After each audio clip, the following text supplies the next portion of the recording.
Hi, and welcome to Deep Leadership. I'm your host, John Rennie. The purpose of this podcast is to build a world with better bosses, and we do that by learning from the greatest minds in leadership today. Whether you're new to leadership or a seasoned pro, you're going to get practical advice to help you along your leadership journey. Today's episode is brought to you by the Salty Sailor Coffee Company, Cadre of Men, and Farrow Skincare. Check out my show notes for the links to our sponsors and my books. Now, today we're exploring the power of influence with my guest, John Marvin. As leadership expert John Maxwell famously said, leadership is influence, nothing more, nothing less. True leadership isn't about titles or authority. It's about the ability to inspire and impact others. My guest today knows this firsthand. As a seasoned CEO, John has spent decades mastering the art of influence, leading teams, and driving results.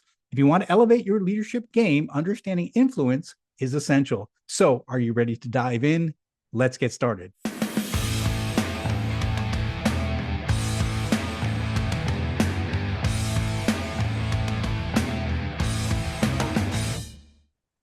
Welcome to the Deep Leadership Podcast. Today I'm joined by John Marvin. John is a visionary entrepreneur, acclaimed columnist, and influential leader dedicated to empowering others to unlock their full potential. He is president and CEO of Texas State Optical, where he has cultivated a thriving business network while spearheading initiatives in health and wellness consulting and eye care partnerships. John has spent years studying the transformative power of mindset and the inner game in achieving success. And I'm excited to have him on the show to learn from his experience. So, John, welcome to the show. Well, thank you, John. It's a pleasure to be here. It's great to have you on the show, and I'm interested in hearing your story and the things that you've learned throughout your leadership career. But tell us a little bit about your journey. What has been your personal growth story?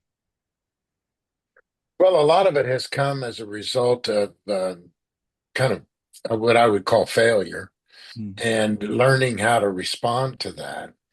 Um, I've I've been blessed over the course of my life and career to have influence um, to, that many people have influenced me. At the time, sometimes I didn't recognize the value of their influence, but there are nuggets that kind of positioned in my mind. And later, as I faced adversity or some type of challenge, they would be there. They would recall, and so. But I think that the real personal growth that I went through was, first of all, intentional. I'm a big believer that personal growth has to be intentional. You're not able to just naturally grow. You can naturally age, but you won't naturally grow without intention. And for me personally, that intention became important in my early 50s. And so it was while I felt like I had learned a lot in those earlier years, starting off out of school and taking that first job and knowing ambition will take you a certain way. But until you really sit down and start becoming intentional about your life plans and what it's going to take to grow and develop and what you want to accomplish, you really won't begin to fully realize potential. And the last thing I would add is that it never ends. I mean, continual learning is something, and continual growth is something that you have to commit to for life. And once you do, there's a liberation that comes with that because you begin to believe that the you really do have the best ahead of you because you become better each year that passes. I mean, I approach this year with an excitement and I'm not worried about anything. I don't subscribe to fear at all, and so it has come as a result of both having to face adversity and challenge people that have influenced me, but it really came together when I sat down and became intentional about it. I really like what you're talking about there because I think that many of us, I know I found this to be the case with me. I got out of the military, took a corporate job, and then I was sort of just drifting. I was I was earning money, but Hmm. I didn't really have a plan. And at least for me, I struggled because in the Navy I had a mission. I knew what I knew what I was put on Earth to do. But when I got out, I was a little bit lost, and it took me a while to find my true north and really be intentional about what I wanted to do with Hmm. my career and the things I wanted to do. So I imagine we have listeners on here who are thinking, who are hearing this, like, and saying, wow, maybe I'm not being intentional about my career. Maybe I am just floating through the day. Hmm. So was there a point that you, what was the point for you? What made you sort of begin to get intentional about personal growth? Well, it was a book that I read. I am a, student of John Maxwell, and he came out with a book on personal growth. And I heard him speak. The book had just been published.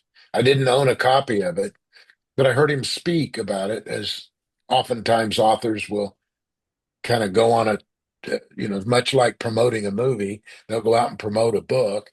And in this particular presentation, he spoke about the elements of his book, and it just resonated with me. And so I bought the book and I read it, and then I read it again, and I began to really kind of understand in a much deeper way kind of what I needed to do for myself.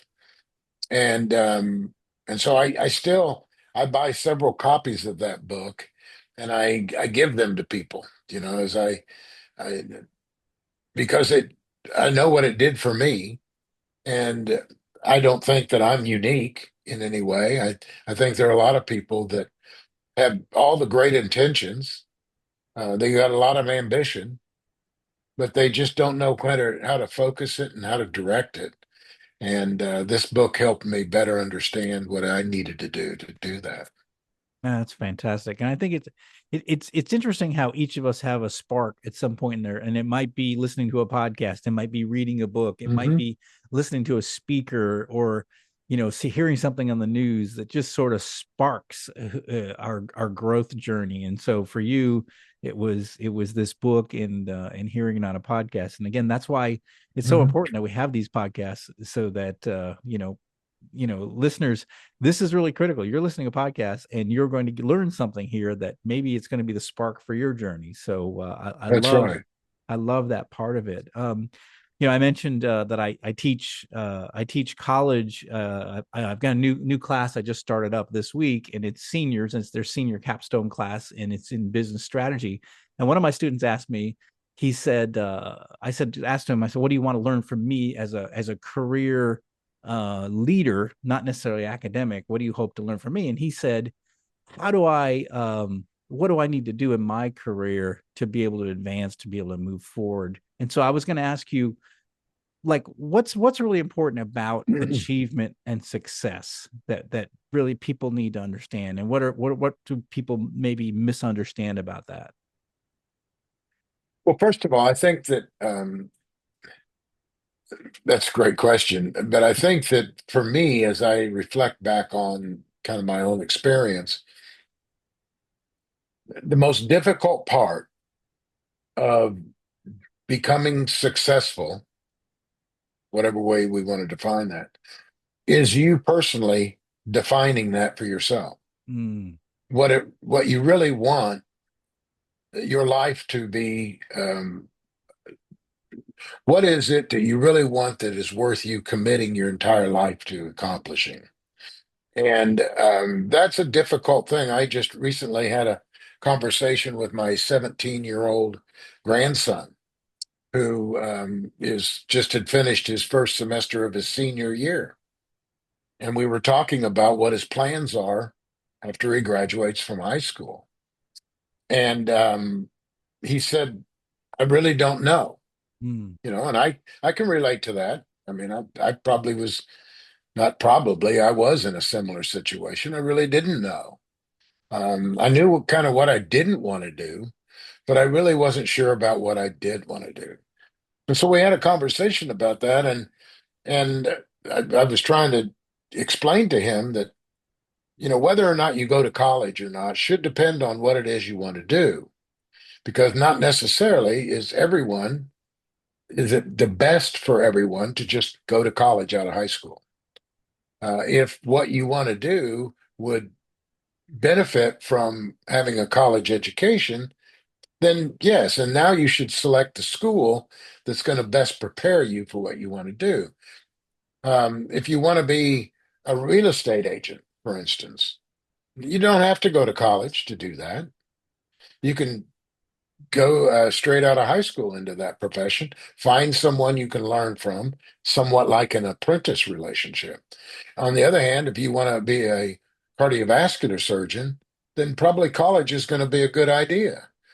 And I said, the what you have to do first is figure out what it is you want to do, and that's the most difficult part. And I think that so many people end up pursuing careers that are really the desire of someone else in their Mm. life, whether it be a parent or a spouse or somebody that wants something for you, which is okay, but it'll never give you the kind of drive and determination to accomplish what it is unless it comes from you and something, like I said, you're willing to dedicate your life to.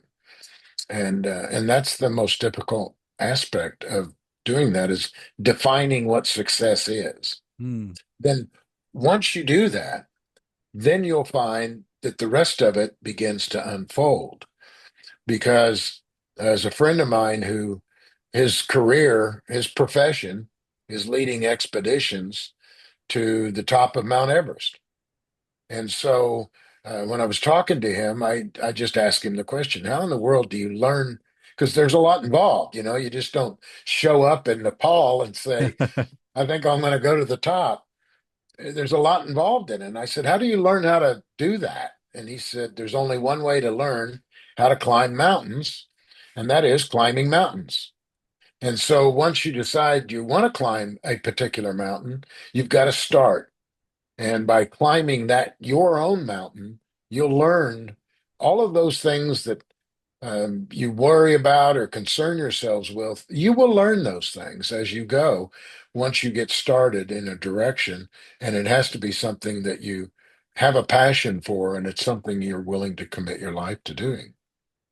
I think is a really important point. And I think today, what I get a sense of is your choices for careers seems a lot more vast than when I was when I was coming up through high school, right? And I think young people do have a struggle with that. It's like there's so many directions to go, right? And where do I want to commit my life to? But if you don't set a direction, if you don't put the sails up and point the rudder in the right direction, you're never going to get Hmm. to your destination. So at some point you have to make a decision. Okay, this is the direction I'm heading. And even though you Hmm. might change in the, down the road, but at least you should have some sort of direction to where you're heading, right? So that okay, I need to start climbing mountains because this is what I'm going to be doing, right? Yeah, yeah, that's right. And you know, no one sits down. Well, I won't say no one. Don't want to speak in absolutes. I'm sure as soon as I say that, somebody going, I did. But very few people sit down at the age of 17 and know specifically what it is they want to do. So to say to somebody, well, you need to decide, I think is right, but there's a need for more instruction in terms of how they go about doing that. And one of the things that I think is extremely important is self reflection and time thinking about it. And it's so easy, whether you're 17 or 67, it's so easy to get so busy that you don't take the time to reflect. And it's through that reflection do you begin to understand yourself. And through understanding of yourself, you'll have a better ability to determine what it is that really is your passion and what drives you. And I encouraged him. I said, I don't care if it's grab a backpack and a tent and go out and just spend a weekend by yourself in a park someplace, or find some place you can go to where you can spend time with yourself, because through that you'll better understand yourself. And that some people, that's a very difficult thing because they are uncomfortable with themselves. They feel much better if they're surrounded by others and they're constantly distracted from thinking about these types of things. And so I do think that that's important. I think it's important even for me today.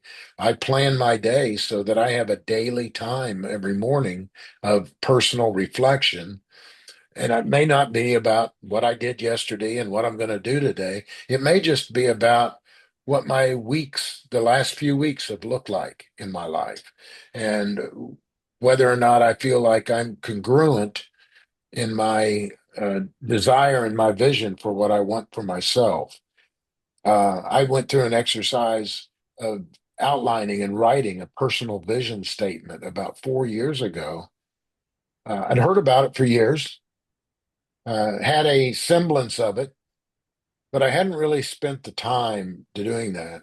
And I looked at it just before the first of the year, and I had to determine whether or not that still remained my vision statement. And if it did, in general, do I need to tweak it? Do I need to fine tune it? Do I need to put more definition in it? And so I think that one, it's an ongoing process, but you've got to sit down and begin to really contemplate it, think about it, and then constantly uh, revisit that to make sure that you stay congruent with the mission, so to speak. Yeah. Yeah. I love that. I love that. It's just powerful advice for your career, your life is in, and I love the idea of having a vision statement that you kind of revisit on a regular basis to say, hey, is this still what it still does it still make sense in where I want to go? So that's Mhm. really good advice. I want to switch over a little bit to the leadership side. You know, you have a lot of Okay. leadership experience. I often say that leadership is a people business, and so one of the questions I have for you is like, how do you lead when you have a diverse organization, people of different ages, different backgrounds, different experience levels? What would some advice would you give to our young leaders that are listening in as to like the best way to lead a diverse organization?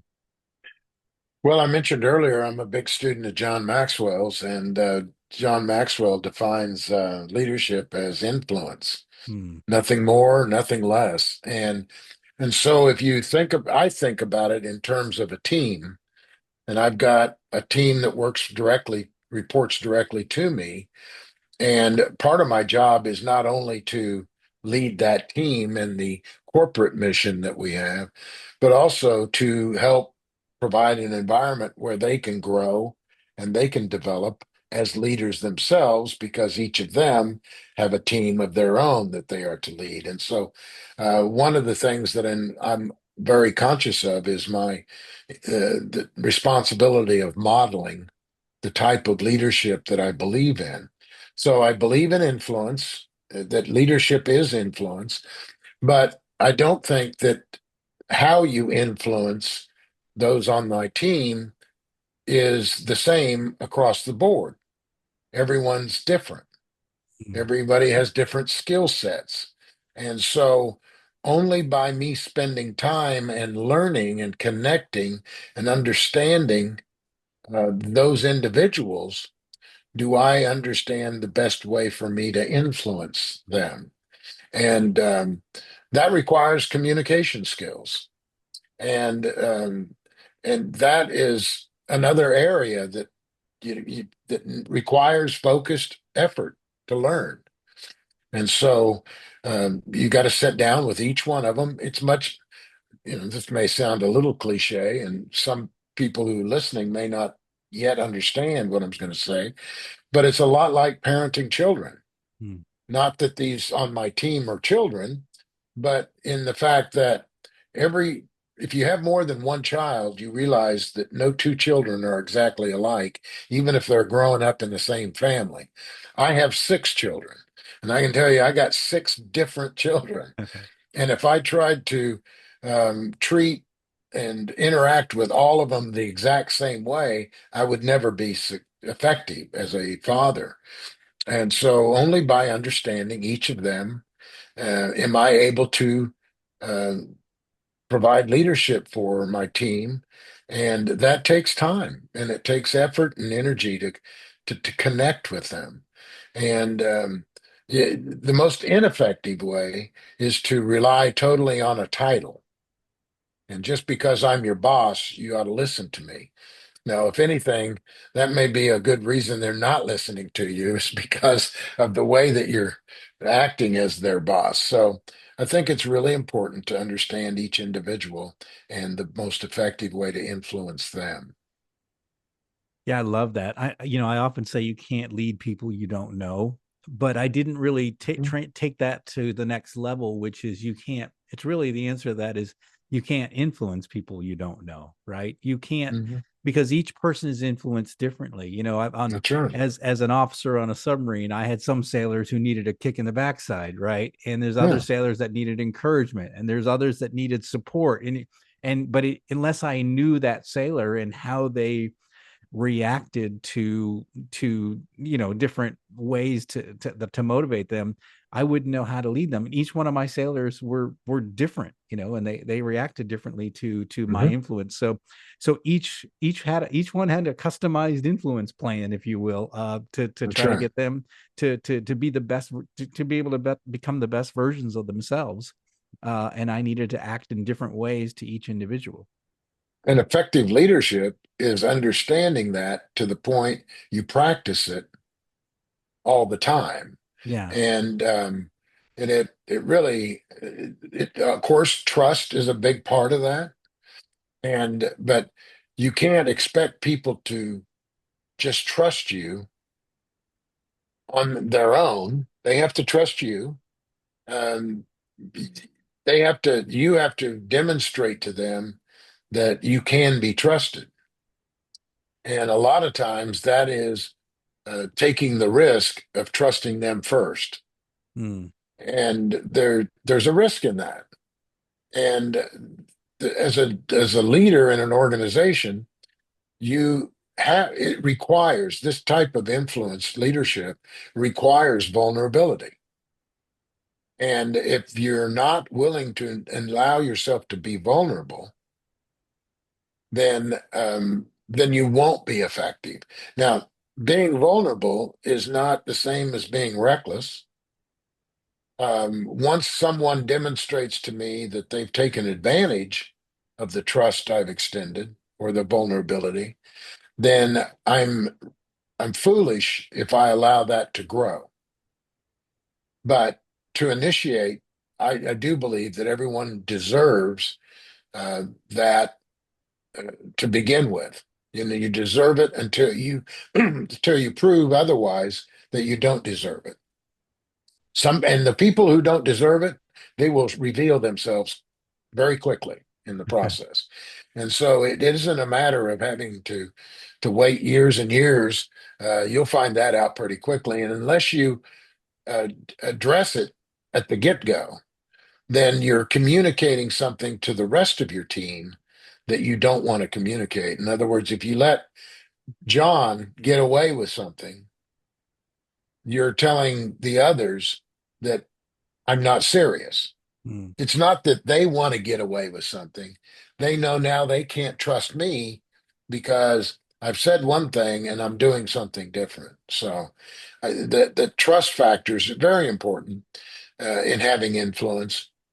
But that comes again, goes back to getting to know the person and treating them individually. There's some people I'm sure that your own experience has had that you can more quickly establish trust with than others. And you just have to, and the way you determine that is you know them. Mm. You spend the time to know them. Yeah, and you bring up a really interesting point. When it comes to leadership, every eye is on you. So your actions or inactions are observed by everyone, right? That's right. And Yeah.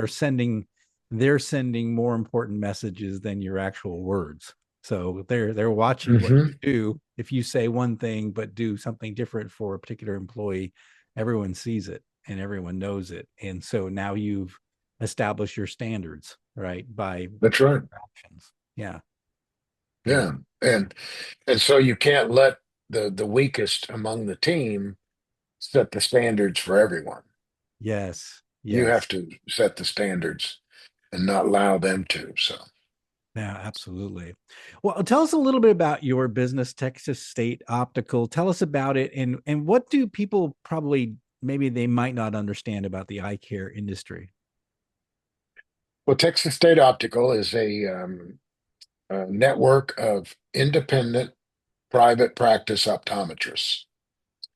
The company, the brand, was first established in 1936 in Beaumont, Texas, which is in the far southeast corner of Texas, about 70 miles from the Gulf of Mexico or Gulf of America. I hear in the news today that that's in discussion, but from the Gulf of Mexico. And their four brothers started the company, and they took advantage of the oil boom that was going on in Southeast Texas at the time.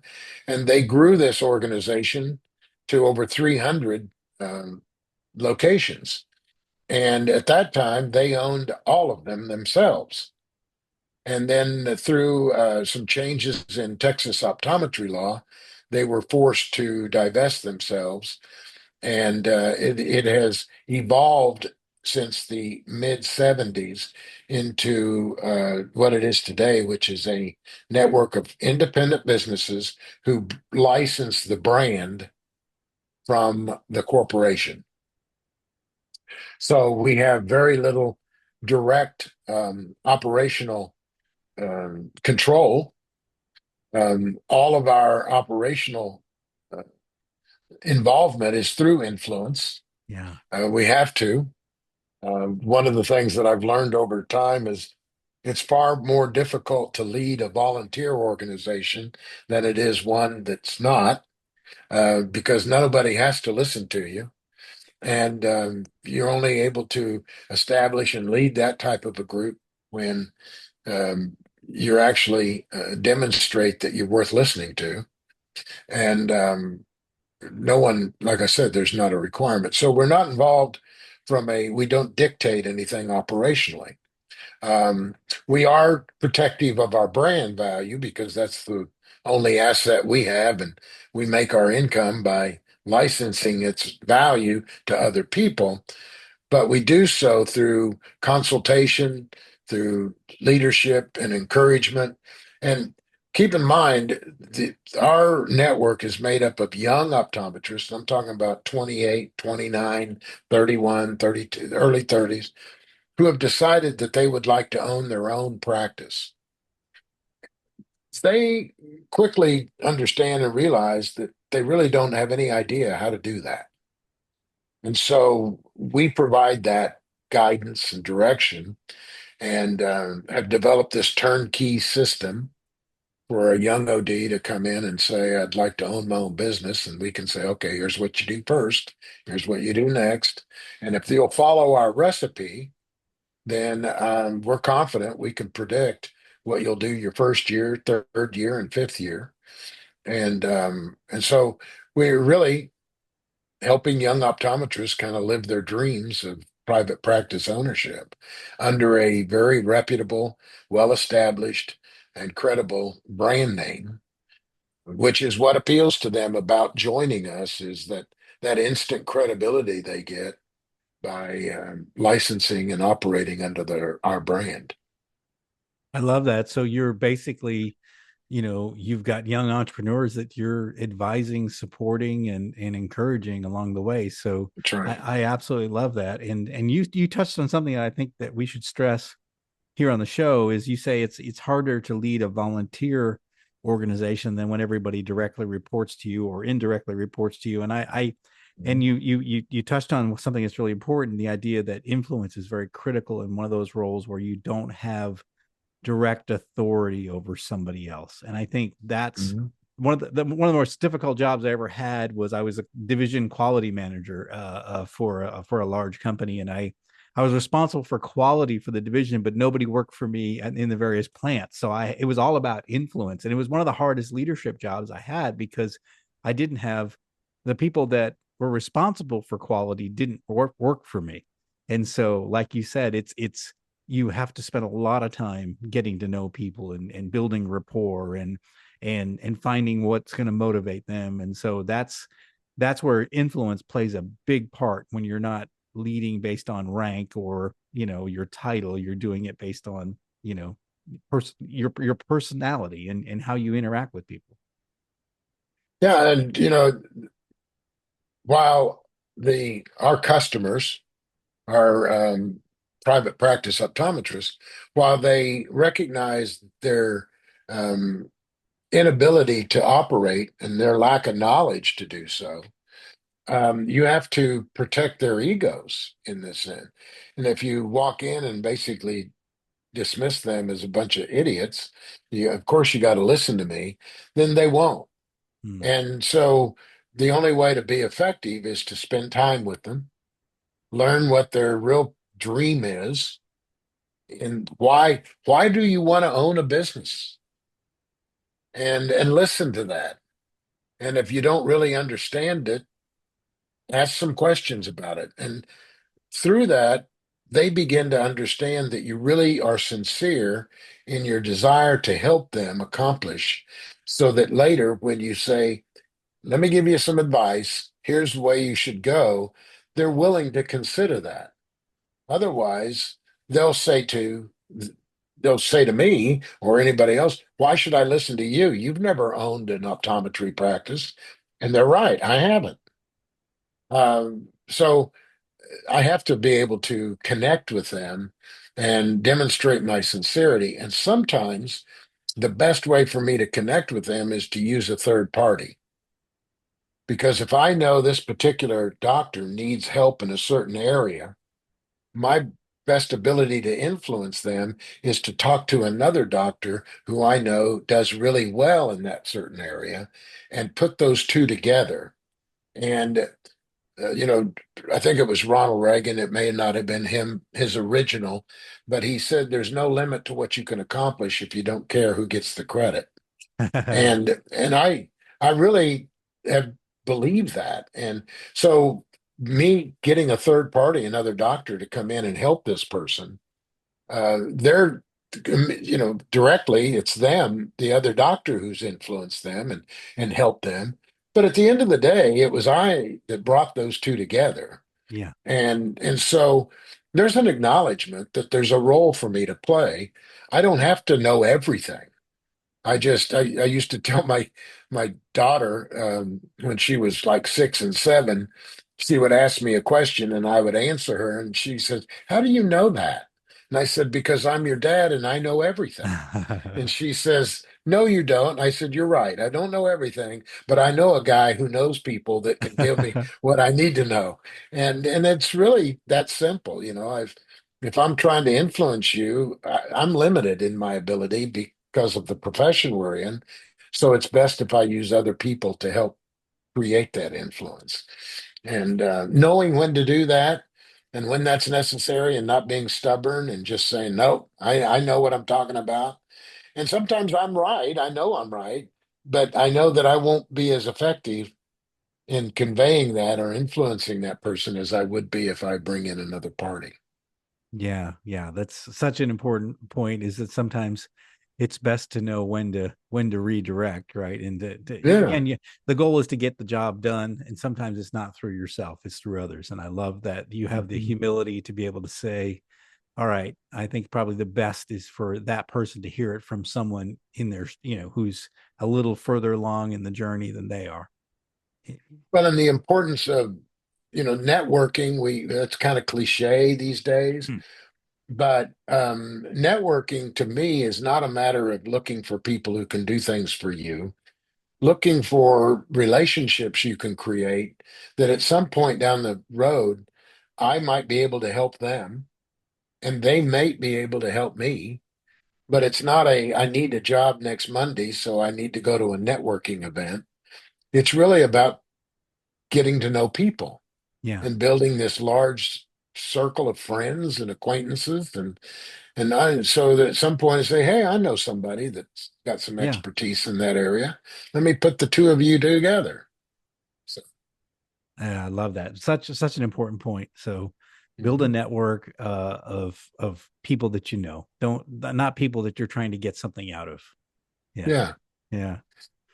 I love that. So Well, this has been a fantastic conversation, John. What final message would you like to leave with our listeners today? I think the message I think is most important is for an audience like yours is get started. Don't wait till you've got all the questions answered and got everything lined up perfectly. Just get started because, as I mentioned earlier about climbing mountains, you're only going to learn and create your career. It is something you're going to have to create by getting started in it, and you'll figure things out as you go. I probably spent way too much time trying to plan everything when I should have acted sooner and became much more implementing the little plan that I did have, because plans change. Goals don't, objectives don't, but plans can change. And so my advice is just get started. Start tomorrow, today, with doing something that'll take you closer to where you want to be. And that will lead to the next thing and the next thing. And pretty soon you'll find that you've put together kind of a tapestry, if you would, of experiences that ultimately create this career for yourself. Oh, it's such powerful advice. I love that. Don't just think about it. Don't just write about it. Don't just plan. Actually, move forward. Start Yeah. moving forward and learn along the way. I love that advice. John, how can our listeners find out more about you and your business? Well, I'm more than happy to have as much conversation with anybody in your audience that's interested. I, like you, have a passion to try to help. And if some of my experience can be helpful, I'm more than happy to share it. There's nothing I'm not closed off or closed vested. Probably the easiest way to reach me is through our website, tso.com. That's TSO as in Texas State Optical.com. Go to the contact section and just write in there that you listened to this podcast and you'd like for to me to reply, and I'll respond to you. And if the opportunity is creates itself, we can get on a Zoom meeting or in a phone call, and I'd be happy to help. So just Well, that's but that's probably the easiest way to reach me. that's fantastic. And we're going to put a link in the show notes for that resource. And again, listeners, if something really stood out from our conversation today and you want to ask John some more questions, reach out to him, ask him some questions. Say you heard him on the show and that he said something that sort of sparked an idea in your mind and you want to talk to him, reach out to him. He wants to help. I want to help. And so, again, these are we bring guests on the show who are powerful resources for you to help you be the best leader that you possibly can be. So take advantage of these resources. So and especially for John and all of his experience and things that he's done. So well, John, I want to thank you for coming on the show, sharing all of your experience and your knowledge, and you've given us a lot to think about today. Well, thank you so much for the invitation. I appreciate it. Well, thank you as well. Well, that is it for today. Thank you for listening to Deep Leadership. If you like this podcast, please subscribe and share so we can continue to build a world with better bosses. Until next time, this is John Rennie saying take care and lead well.